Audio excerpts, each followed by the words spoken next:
Hello, everybody, and welcome to Keeping It Young podcast, conversations about marriage, family, and ministry life. I'm Dave. And I'm Bethany. And we're the Youngs. Thanks for joining us today. Bethany and I have so much enjoyed sharing information, thoughts, truths about the family, Yes. and about ministry, and about just raising your children. It's been such a privilege to serve you guys. Yes, and, thank you. Thank you so much for listening and being a part of it. And we've enjoyed this. One of the things you that may not teach, I'm sure you that do teach some know, but one of the things that happens as we're preparing things to share, it convicts us. It challenges us. Yes. And there's things we have to work through and things we Right. have to rethink. And all that to say that none of us have it all together. No, right. And we're all We've never growing in arrived. this, and we're Right. still checking things out and improving in areas. And we're certainly still on that journey of raising a family ourselves. Oh, yes. And I hope all is well in your home. And if it's not, I can tell you that there is a God who cares about you, and He sure loves you. Yes. And I hope you certainly can find truth from God's Word. Yes. And if you need help, you can always get it. And to that end, you can visit keepingityoungpodcast.com. Yes, you can. There's a little microphone on the right-hand side of the screen. We'd love to hear from you. It doesn't take Yes. long. Just open your computer, click on that microphone, or on your even your mobile device, and just record. I think it's, I don't know, it's 120 seconds, so it's not very long. Right. But record us a message. We listen to all of those, and we do our best to answer all of those. It'll come in Yes. our email, and we'll shoot you an email back. I think you have to include your email. Right. That's how we can interact with you on that. And if you'd like to just shoot us an email, please head to the bottom of the podcast. I think there's a contact button at the bottom. Right. And you can send us an email from there. And, of course, we also have Instagram and Twitter and Facebook, I know of. Yes. Yes. And so keep Send us sharing, messages. liking. We'd love to hear And from you. ask us questions. If you have an idea for future podcasts, we are going to try to take some podcasts here Yeah, and periodically, there and just to answer questions. Questions and And answers. so, And yep. we haven't... we've enjoyed answering those. We haven't gotten a great deal of feedback yet from our March one. Of course, we're recording podcasts earlier. When you hear Yes. this, it'll be several weeks after. Yes. But we were kind of curious to hear from some of you on some of those and see what you thought. We've gotten And, some good feedback so far. yeah, everything we have has been Nothing positive. negative yet. But we're okay even with the negative. We can handle Yes, that. we can, because it's always good to have Sure, we can continually positive be criticism. thinking. Yes. And we're in this growing ourselves. Yes. So we're in the middle of a new series. And what are we talking about here? Techno stuff. Techno stuff, technology. And we've titled this Using Technology Wisely in Our Homes. And if you're tuning in for the first time, you probably ought to back up to last week's Yes. and get part one, because in part one, we just we threw three keywords out. The key word was Better, balanced, and best. and best. We're not against technology. We believe in technology. We're thankful for technology. It's a tool that must be wisely used and constantly monitored. Otherwise, we misuse it, we abuse it, or it misuses and abuses us. Right. And so Right. we want to be our very best for the Lord, for God. We want to be balanced in our approach. And so we went through several teachings about technology, how to know when it's in its proper place or when it's out of its place. And we're getting most of this information from this Oh, yes, book that's here. correct. We read The Tech-Wise Family by Andy Crouch. Yes. And we are actually listening to, what does she call her book? My Tech-Wise Life. My Tech-Wise Life, from his daughter, Yes. Amy Crouch, I think is her name. Yes. And we would recommend highly both of these. These are the two books that got us thinking about, you know what, we need to work on some technology in our own homes. Yes, in our own lives. In our own lives. And probably if we do, others do as well. So we thought we would just share some things that really God's teaching us. Right. And right. we've always tried to be careful about technology. I mean, Beth and I both, we grew up in the generation where technology's always been around. Yes. Oh, yes. We'll even talk some here about how technology in days gone by showed up in like tools. Right. Technology was a new tool that made a job easier, but Yes. typically they stayed in their place. Right. So you used a hammer, you left it. You don't Right. bring the hammer home with you. Right. The difference in technology today is that you don't use it and then leave it at work. You bring it home with you. It goes to your room You don't with you. leave it in the garage. You take it to dinner with you. Yes. And many times the technology today sits on the table with us. It's in our pocket. Right. And one of the things the author said in this book, The Tech-Wise Family, is that technology is even now in our bodies. And it's a very high percentage. I think he gave us a statistic from 2004 in which blood samples in 2004, it was as much as 70+% of people. In fact, did I put that in the notes? Because it's a very high I don't know.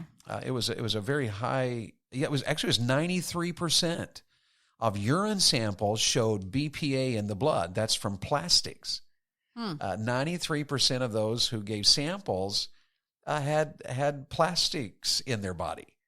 And it just tells us. I'm just making a face. Y'all can't see it. She is making a really weird face. Apparently, she overlooked that stat in preparing for this. Don't like that at all. That's pretty funny. But this should be a video call if you're going to make faces like that. And so here's the whole point. The whole point is that technology today is a whole new ballgame. Yes. Our parents and grandparents can't, in a sense, help us handle all of this because this is new. This is 2 generations new. Go back 3 generations, and this is not even on their radar. Oh, my mom said to me, she said to me many times, she would say, I am so glad I did not have to put up with cell phones when you guys were growing up in this home. And I totally get what she was saying. And with kids and how we have to, it's one of the major things we always have to deal with. Yes. Always have to be monitoring and then pulling back on. Mom, and Dads, I'm telling you that if you're not monitoring, if you are not actively engaged in trying to teach your children to use technology wisely, then they will abuse it, they will misuse it, and it will be damaging and hurtful to your young people. So we're talking about technology, and I just want to say it again. We're not against technology. We believe it has to be wisely used and continually monitored. Right. And we're that's using what we're it right now. Yes, we are. Yes. And so here's where we ended last time. We ended with a statistic that 78% of families believe it is more challenging to raise kids today than it was in previous generations.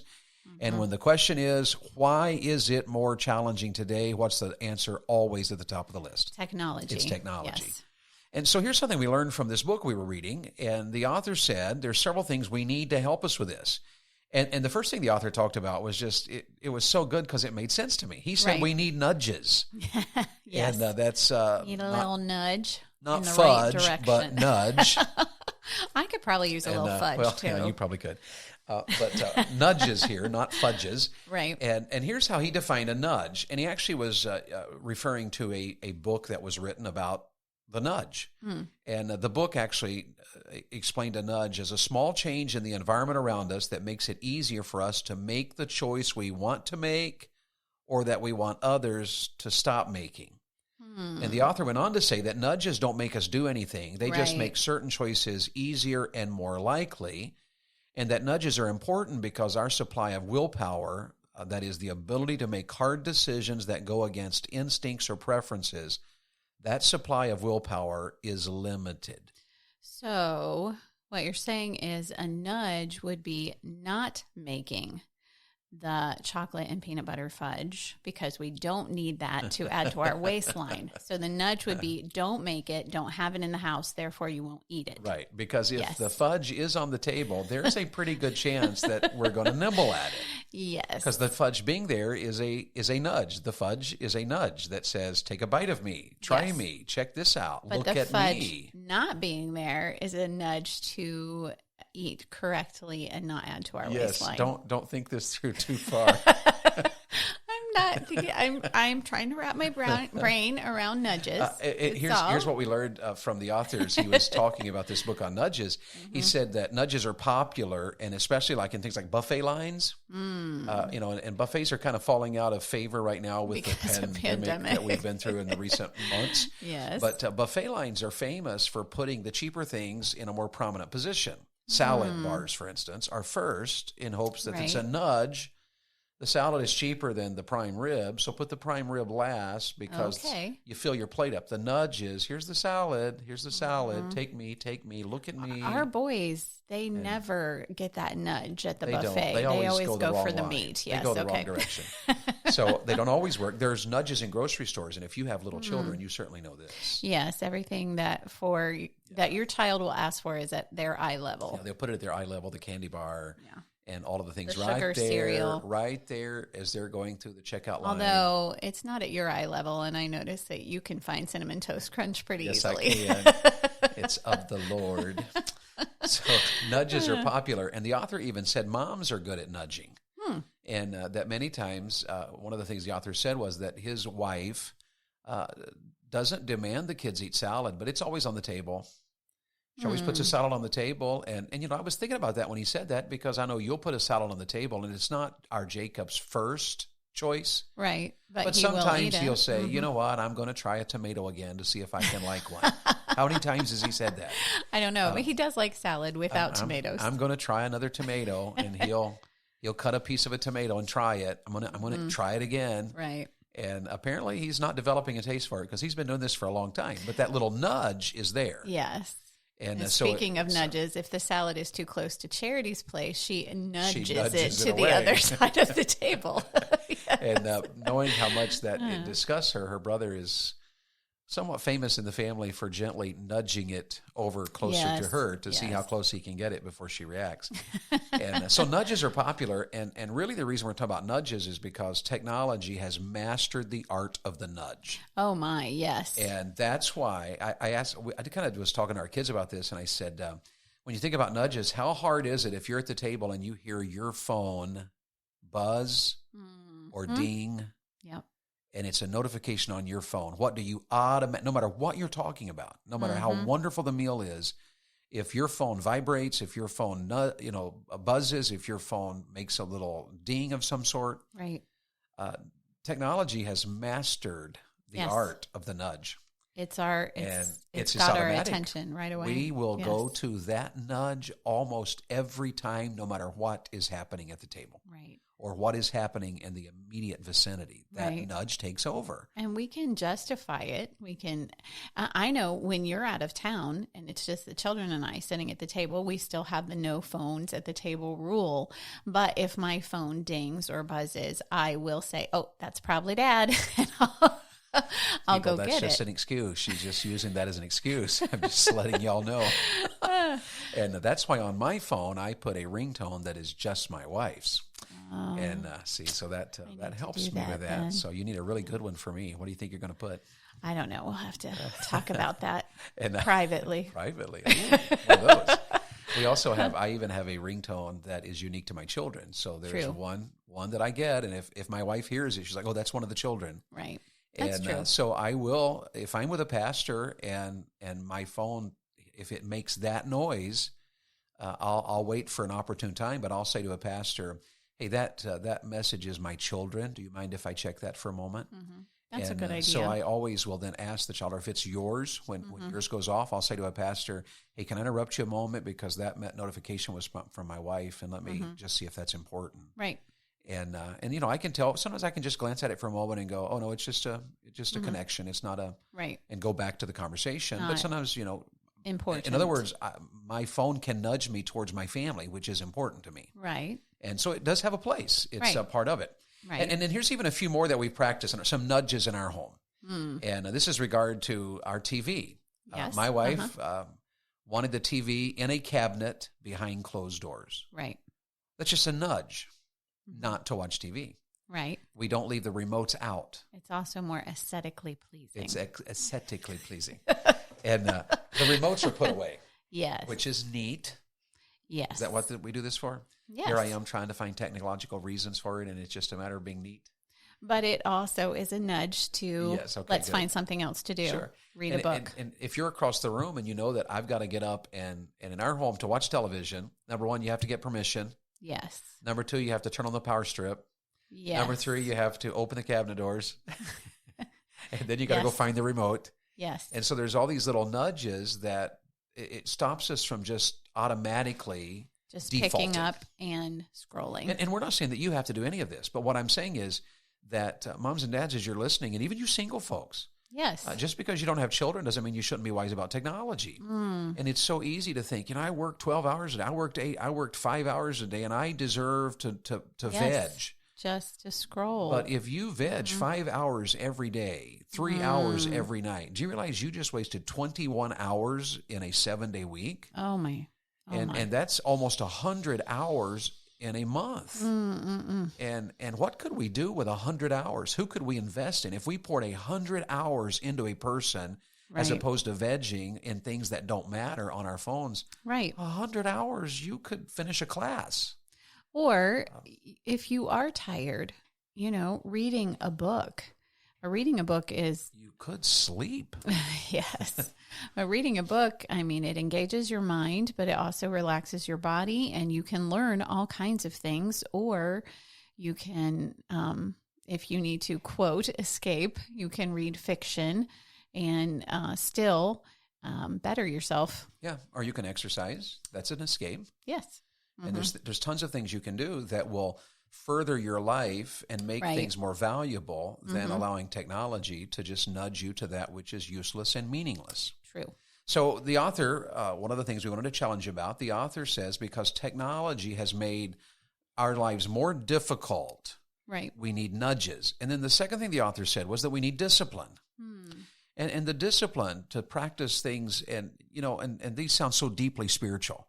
But this author said things like silence, solitude, fasting, Sabbath, or rest. There was a time when I was a kid, I looked forward to Sundays because except on rare occasions, Sunday was our day of the morning was slower. Right. We went to church. We had a meal that was at a different time. We didn't normally eat at that time, but the meal on Sunday afternoon was unique to that day. When I was a little boy, it usually meant going to my grandparents' house and having fresh fried chicken. Fresh meaning that my grandmother sent the poor thing home to Jesus that morning. And but it was a day of rest and a day to be quiet and a day to just to relax. Now, there were times when a job had to be done. As farmers, there are times when the crop had to come in. It has to be done now. Right. And those were days where we would not enjoy the Sabbath rest or the Sunday rest, if you want to look at it that way. Right. But because technology is devoted to making our lives easier, it discourages us from life-changing disciplines. This is what the author said. And how disciplined do you feel after you spent 2 hours scrolling through Instagram, Facebook, or Pinterest? And you're done, and you don't feel very disciplined at all. Just wasted. It's easy at the beginning to think, I need to relax, and at the end to look back and go, wow, that was a waste of time. And so we've got to use discipline. We've got to come to the place again to where we're okay with silence. The Bible says that we're to be still and know that He is God. Yes. And that moment of okay, slow down, and we're always onto our children. Slow down and read some scripture. Right. Slow down, spend a few moments in prayer. Right. Slow down and let your heart get quiet and still. Yes. Those are things that we have lost. It is true. And without still, we are made by God for those moments of quietness. Right. It is true. It is harder to hear the voice of God when you are constantly filling your brain with the images that go so quickly across the screen. How fast do you scroll through Instagram? Yeah, and you may stop and watch a 2-minute video and then scroll on, and there is no rest for your brain and your heart to hear the Holy Spirit. We even encourage our children, if you're going to have devotions, when you have devotions, to have it from an actual Bible and not from your phone, because you don't have notifications coming at the top of your screen. And that's why we don't let our children use screens at a worship service. Right. Because a screen is distracting. It is. If a notification pops up on that screen, they are now removed from the service itself to the notification.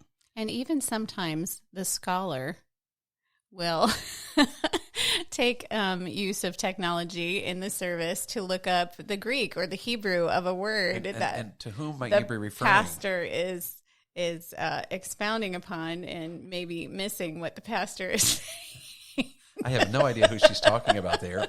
I've never heard of the scholar. It's not a wrong thing to do to use your iPad in the service and think, oh, that word is so interesting, and let me see what it means right away. It's not a wrong thing. In defense of the scholar is normally engaged in the service, and he's all into the pastor's sermon. This is very true. It's very true. It's very true. Just all in. So it's not a wrong thing. It's just technology can, if not used in a right way, can just totally distract us from, especially as we're talking about spiritual disciplines here, especially pursuing hearing the voice of God. Sure.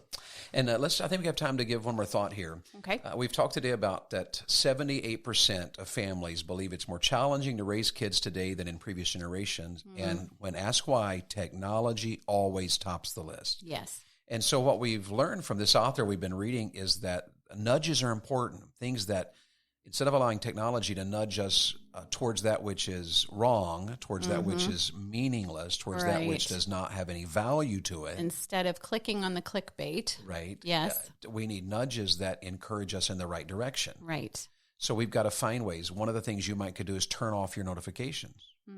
Check your email on purpose at specified times. Right. Limit, you're only going to look at social media from here to here, from this time to this time. So we, even to help us have nudges in our life towards meaningful conversation, after church, we're working towards no phones in the car. Right. At our table, no phones at the table and phones put away and silenced. Helps us to have nudges towards that which is more important, as opposed to nudges towards that which is of no value or and distracting. Meaningful conversation that help our relationships or even help our relationship with God, those conversations that happen in the car after church. Absolutely. So we need the nudges. We need discipline that life-changing disciplines is got to happen on purpose. The time to be quiet, the time to be still, the time to listen for God's voice and to meditate on God's word. Yes. And moms and dads, you've got to help your children with that. In fact, I would say if you're listening, maybe you need to help yourself with that. Right. Because it's something we all have to work on. Right. And here's the last thing we would say before our time is gone today. We not only need nudges and discipline, but we've got to continually be making choices that help us to win. Right. That's what we've got to do. And on the one hand, choices like we've got to choose character. We've got to make sure that our children are learning this is what's right. Right. The author of the TechWise Family says that character is the cultivation of wisdom and courage.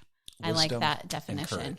Yes. Our kids need wisdom because that's what's right. We'll talk about that next week in more depth. Yes. Wisdom is this is what's right in this situation. This is the right thing to do. This would be the wrong thing to do. Wisdom goes both ways. And courage is actually his definition of the old word virtue. Yes. And it's the desire for this is what's right. This is the right thing, and I have the courage, the virtue to do the right thing. Absolutely. And that's a choice we have to make. And we have to cultivate that. You do. That's a word he said. It doesn't happen by accident. No. We are a generation that lacks wisdom in many areas because we have failed to cultivate wisdom and character, wisdom and courage in our children. And we actually lack a lot of courage. A lot of people feel very bold on social media to share their opinion or to get snarky with someone else, but there is no actual virtuous courage in that. No, because real confrontation and real conversation takes place face to face. Absolutely. Heart to heart. Yes. Meaning to meaning. And especially if you want to keep it virtuous. Yes. Absolutely. So we have to make choices like choosing character or the author said even shaping space, making choices in our homes that enable us to develop character and creativity. And that may be as something as simple as saying we're only going to watch TV on purpose. Right. Put it in a cabinet. Put it in a cabinet. It's more aesthetically pleasing. Yes. As my wife would say. It may be that we would put our phones in a certain place at a certain time. Yes. We would go into a restaurant without our phones. Yes. Rather than sit at a table with the temptation to just look down at a phone while we're waiting on food to come, actually sit there and look at each other. Yes, absolutely. Or even having a time limit on the video games and a place for the video games, and then a whole house full of books and having a place where there is we call it the art cabinet. And that's where Charity keeps all of her creativity things, and she'll bring neighborhood friends to the kitchen table and make a royal mess. They can make a mess anytime they want to. Well, except for at supper time. We have a piano and we're doing lessons. Yes, and they have guitars and there's a basketball goal in the front yard. What's that little, goodness, the ukulele. Where did that just slip my head? Ukulele? I was trying to think, what is that little guitar? It's a ukulele. I wish y'all could see her trying to draw a picture of a ukulele with her hands here. That was awesome. Do it again. But things like this that abound in your house, they spur on creativity. Sure. Instead of just mindlessly looking at your technological and our time device. is gone, so we need to make choices like choosing character and shaping space, the author called it, and then last of all, and we're done, structuring time. Yes. And that's arranging our lives for meaningful conversations, for character development, for skill development, for growth. Yes. And that has to happen on purpose. Mom and Dad, are you on purpose helping your family to grow and use technology wisely? You singles, are you on purpose taking steps to protect yourself so that you're advancing and not just vegging? Right. To where your time is counting, where you are sharing and reaching out and being a blessing and a help to others. Technology is a wonderful gift from God, and it is a gift that can be used to great advantage or great devastation. The Bible calls it redeeming the time. If your technology helps you redeem the time, wonderful. Absolutely. But a lot of times it doesn't. Absolutely. Well, join us next week, and we'll look at more thoughts about the technology, using technology wisely in our homes. Yes. And, of course, I'm Bethley. And You're not Bethley. I'm Dave. I think it's coffee time. I think it is, too. With no technology. We are the Youngs. Let's say it like that. Yes, we are. That was awesome. Let's try that again. I'm Dave. And I'm Bethley. And there we are. And so we're glad you joined us today. And we hope you'll join us next week as well. We look forward to talking to you more about technology. Have a great day.